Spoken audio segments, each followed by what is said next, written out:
ત્યારે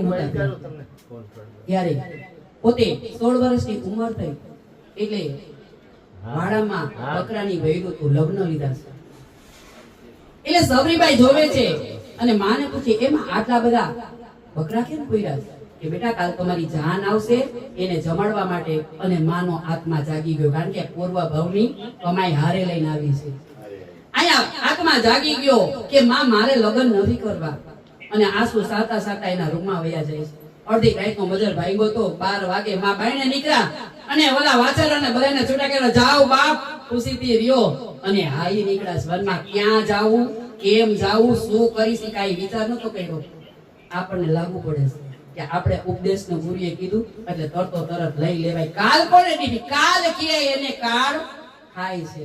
આજની ઘડી સખી આજની ઘડી તે રળિયા મણી એ મારો વાંગયાની વધામણી જીરે સખી આજની ઘડી તે રળિયા મણી. હે પૂરો પૂરો સોહાગણ સાતિયા એ દ્વારે દ્વારે તોરણિયા બંધાવજો રે સખી આજની ઘડી તે રળિયા મણી.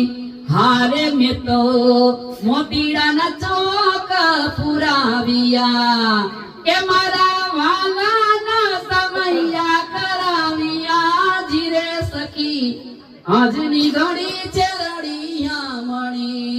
ગુરુજી આંગણે આવ્યો હોય સામૈયા કર્યા હોય બાપ.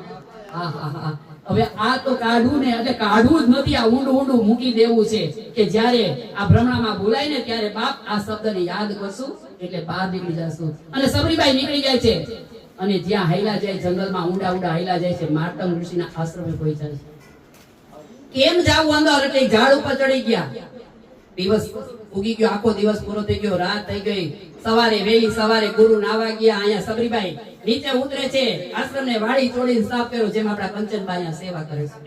વાડી તોડીને સાફ કર્યો. ગુરુને શું ભાવે, શું ગુરુને દેવું. ગુરુને તરસ લાગે ને તો માને ખબર પડી જાય બાપ આ ગુરુની ભક્તિ કહેવાય.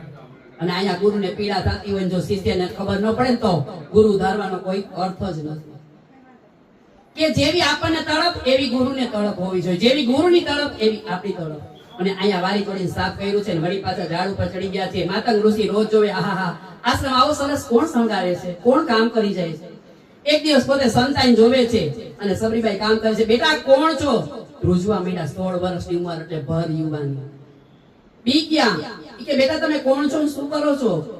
કે મારું પછી વાત કરે છે